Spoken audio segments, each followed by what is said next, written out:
sloppily segue to the football part of the interview. Niners, Seahawks, and the Eagle sandwich. They're on the bird gauntlet right now and doing quite well. Boy, that dink and dunk Brock Purdy seems to be doing well, Greg.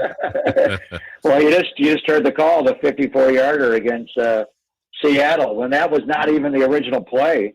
The first look was not to Deebo Samuel. It was supposed to go to Juwan Jennings, but he just noticed Jamal Adams was essentially playing like a weak side linebacker on that, and he had to cover the over route. Really, that was just a clear out route, Deebo told me yesterday, where he's clearing it out for Juwan, but the clear out wound up being the one he went to. It kind of reminded me of Matthew Stafford in For the Love of the Game route that he threw to Cooper Kupp at the Super Bowl. It may have been in the Super Bowl or the championship, where guys just be the clear out. You just open it up and they don't cover him, and you wind up looking forward, and Brock hit him. And Brock's the ball in the air 20 yards, the ball in the air 30 yards, historically good. He's hitting over half of those, and since the Ram game, and he missed 3 of them, the numbers are even better. He said this week that he thinks his arm is stronger than it was before. I thought it was stronger when I was in training camp than what I had seen last year, just because he's got the Tommy John surgery they did not do. It was the internal brace, and they actually leave that brace in there. So that stays in his elbow. And I think it took him a little while maybe to figure out the power that he has now in his arm. He's a robo quarterback. But it's not just that. It's the throw is perfect, right over the top. Great touch, hit him in stride. But it's the ability to see it, to see a guy who's running a clear-out route become the guy that he throws the ball to because he noticed the feet of Jamal Adams were settled. So this quarterback just keeps expanding and getting better. He was brilliant the moment he started, but like anything in life, you get better at it over time. And I don't know how you can play the position much better than the way Brock's playing it. The story just comes full circle. Going back home to Arizona, a young man from Perry High School in Gilbert, Arizona. When the Niners played at Arizona last year, the game was in Mexico City. Cardinals gave up a home game, and the quarterback was Jimmy Garoppolo. So think about how far that's come. We thought maybe he would go back there and play the Super Bowl. That didn't quite happen, but maybe this year in Vegas. But he is going home, and he's going to have a huge throng of people that love him, family and friends, and people that raised him. So the Brock Purdy story was great in 2022, guys. It's getting better in 2023, and we'll see what it has in store for us early in 24. Yeah, as we're talking with Greg Papa here on the Folsom Lake Honda Hotline. Greg, it doesn't have to happen to validate his year, but, I mean, there's a legitimate chance the story gets better and he's the league MVP. You think that happens for him? It would be February the 8th, Jace, the night of NFL honors before the Super Bowl on February 11th, that Thursday night. I think he'll be a finalist anyway. So we'll take it to the drama and see. I honestly don't know. It's 50 voters. It's 50 Associated Press voters. They're the national people. Nobody locally gets a vote. It's all 50 national observers. It's supposed to be more objective. So it's the Peter Kings of the world that'll make this call. He's certainly in the conversation. I think Christian McCaffrey is as well, but the quarterback position is more valuable than the running back position. But the worry is that they would kind of split their vote. The NFL changed the way they vote for MVP, where you vote for 5. It's kind of like the NBA's most valuable player. So you vote for a first-place guy, gets 5 votes. It used to be in years past, just pick 1, and that's the vote. That's it. Now it's a 5, 4, 3, 2, 1 system. Or something like that. 10 for first place, and then 4, 3, 2, 1 for the last 4. So you get a lot more votes if you get a first place vote as opposed to a second. So, would anybody split the vote between McCaffrey and Purdy because you have 2 viable candidates on one team? It's the only team that really has 2 candidates that will be considered. I don't know if Christian will finish in the top 5, but outside of the non-quarterbacks, it's he and Tyreek Hill, who are the only guys really being considered this late in the year. We still have 4 more games to go, but I don't know. Something tells me he will be a runner-up or maybe a third-place finisher, certainly finish in the top 5, because I think they still look at the 3 games when Trent Williams was out for 2 of them and got hurt in the other one, and Debo was out for almost all of it. He, got hurt in the first play in Cleveland, and the Niners lost all 3 of those games and scored only 17 points. So they can make the numbers work any way they want to do their vote. So I'll ask you, do you think America's ready for Mr. Irrelevant to actually be the league MVP, or is it just put him in the top 2 or 3 this year? They should be.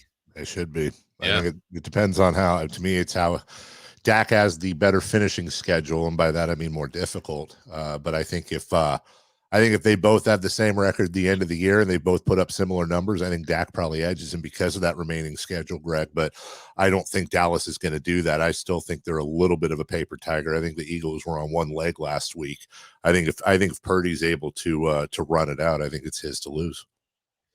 Well, I mean, what if the Cowboys go into Buffalo, which is highly possible, and don't play well and they lose? They go to Miami and lose, and they got Detroit in a showdown game late in the year. Then they got Washington, which is a big rival game. Those guys are all getting fired at the end of the year.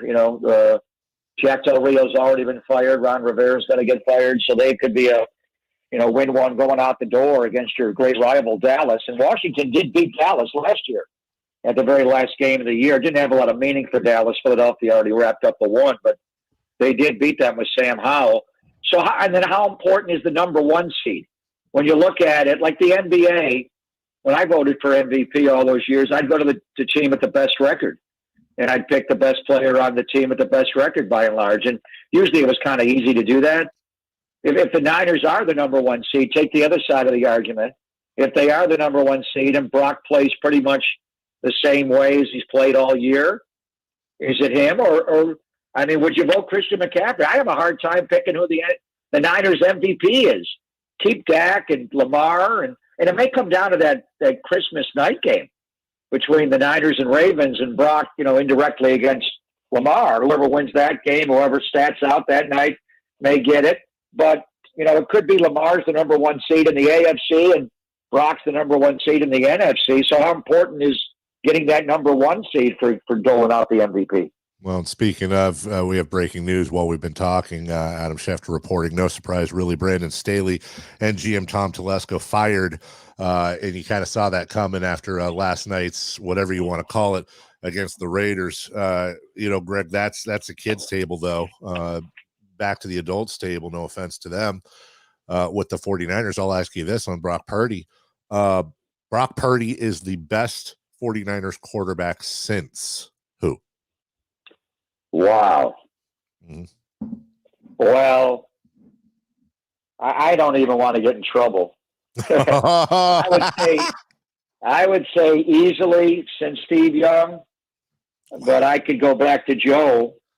I tell you what, Steve Young didn't jump right in and play this well. He played well. I shouldn't say that. In '92, he was the NFL MVP. But I remember him having a hard time just with the offense. And he played a lot off the bench. I'd have to look at it from game to game. So I would say Jeff Garcia had some really good years. Jeff has got the yardage mark for this franchise. So, and if you put Jeff Garcia on this team right now with this galaxy of stars around him, I think Jeff could light up the league the way Brock is. But Brock is just, he's so stable. He's so steady. So, and Kaepernick had some good moments. Obviously, Alex had some good moments. Jimmy had some good moments, and overall great years, all of them. But I would say easily Brock Purdy's the best one going back to Steve Young. And then there's an argument when you look at how many games has Brock played. I don't even know what the number is, 17, 18, 19, whatever it is. When he took it Steve's first 19, 20 games, he did win an MVP in 92 when he got to the highest level, but he struggled with, trying to win from the pocket. Coach Walsh would put a little rope, a little string around his ankles to keep him in the pocket. And if he ran and broke the string, he got in trouble. He didn't, but Joe had that initially as well. So, this is a franchise that has had great quarterbacks, going back to Frankie Albert, to Wyatt Tittle, to John Brody. To me, when you look at yards per attempt, the highest in the franchise's history in a single season is neither Joel nor Steve. It's John. And John threw it deep down the field to Gene Washington. So I would say easily going back to Steve Young, although Jeff Garcia would be in that conversation, and Alex and Colin. But I think even if you got into it deeper and looked at the first X amount of games of their career, could you say Brock's even better than Steve? Wow. Greg, on that quarterback talk, on the other side, Arizona had a bye week. They do have Kyler Murray this time. I mean, all things still point to the 49ers, but you got to respect the opponent. You got to know what they're capable of. What are the concerns with Kyler there and coming off a bye week for the Cardinals? That Kyler is trying to play the position for the first time in his career at the NFL level as a pure pocket quarterback. He just didn't do it before. When he was at Oklahoma, and I did his very first game that year against Central Florida and Lane Kiffin, and I became obsessed with him because he was just such a dynamic runner, but he also could win from the pocket in college. He made high-level throws all over the field. He made one in the Big 12 championship game in the back of the end zone, I think against Texas. It just blew me away on a post route. It was unbelievable. And when he got into the NFL with the air raid with Cliff Kingsbury and all that, he got out of the pocket too soon. He just would not stay in the pocket. When he did, he was really good, but he would look to run too much, and he scrambled. And he generated over 1,000 yards early in his career, scrambling both as a passer and a runner. He did it both. So he was more dangerous outside, but try to win from the pocket, a little like Steve Young. When Steve first got into Coach Walsh's offense, when Steve had that great run against Minnesota and broke all those tackles, and Lon Simmons' great call, Steve, he gets away again. He gets away again. That call. Bill Walsh was not happy with that. He wanted them to win from the pocket. He got upset with him. Kyler Murray is now trying to win from the pocket, and that's why he's much scarier to me than Jalen Hurts. I think he's being forced to go in there because this coaching staff is requiring it. And his career's kind of at the crossroads with they could draft a quarterback. Right now they're number 3. They could draft a quarterback and trade him. Would they rather keep him and maybe draft Marvin Harrison's son?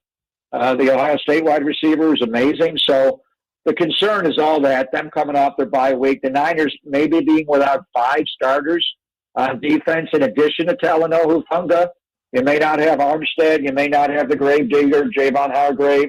You may not have Dre Greenlaw. You're not going to have Oren Burks. You may not have Charvarius Ward in this game. And over the middle, they have a young tight end named Trey McBride, number 85, who's a problem. So, but mainly it's Kyler and then the inside runs from James Conner. So I don't know. This game does scare me a little bit. In fact, a lot of it, because they're coming off their bye. 14 this year, the Niners are facing off their bye, and they've lost 2 of them to the 2 Ohio teams, Cleveland first, then Cincinnati. Jacksonville was off their bye, but the Niners were also off their bye, so they kind of offset that.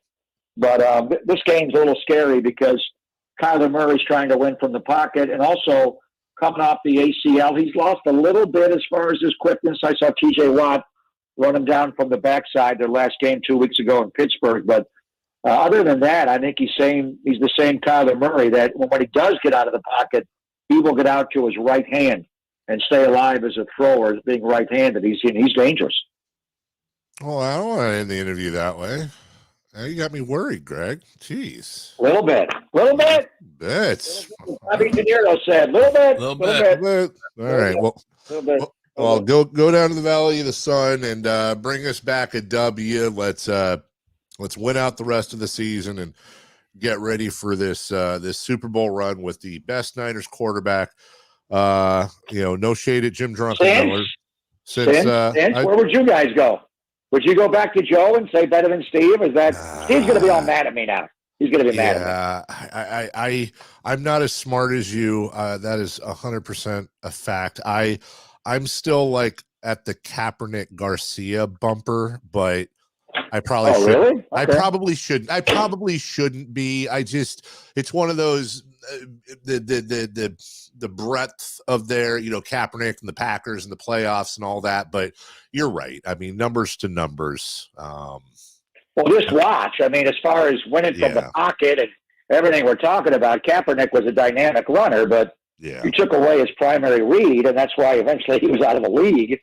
I think if Alex was on this team or Garcia, possibly they didn't have the weapons. He's also got great weapons, but he's big brain Brock, and he brings it all. The greatest thing about Brock, Dave, is this galaxy of stars. He is maximizing their ability and their talent. No one's bitching about not getting the ball enough. They all get it the same amount. They're all going off. You may have 3 guys go for 1,000 yards receiving, and then McCaffrey may go for 2,000 yards from scrimmage. So everybody's happy. They're scoring. I mean, he's kind of like Draymond Green of the Niners, where he just keeps it all. Sorry, bad analogy. I'm surprised you guys didn't mention Draymond at all. We went all this way, and you're not, too sensitive to go there. Nah, just we had so much to cover, and Draymond, I said this on Twitter and got killed for it because we're in Sacramento. But from everything I understand, he is he's a pretty good guy off the court. It doesn't excuse anything he's done, but quite simply, as an NBA fan, I hope he goes and gets help. I hope he gets help and figures it out. I don't think you can ask a dog to meow or a cat to bark. Ultimately, we are who we are, but I think the league's better with Draymond Green in it when he's not, choking people out and pulling RKOs. Yeah. Well, I know how much Mike Brown loves him. I was going to propose Draymond Green for De'Aaron Fox and Keegan Murray. Would you guys do that? I'm sorry. We have connection is breaking up.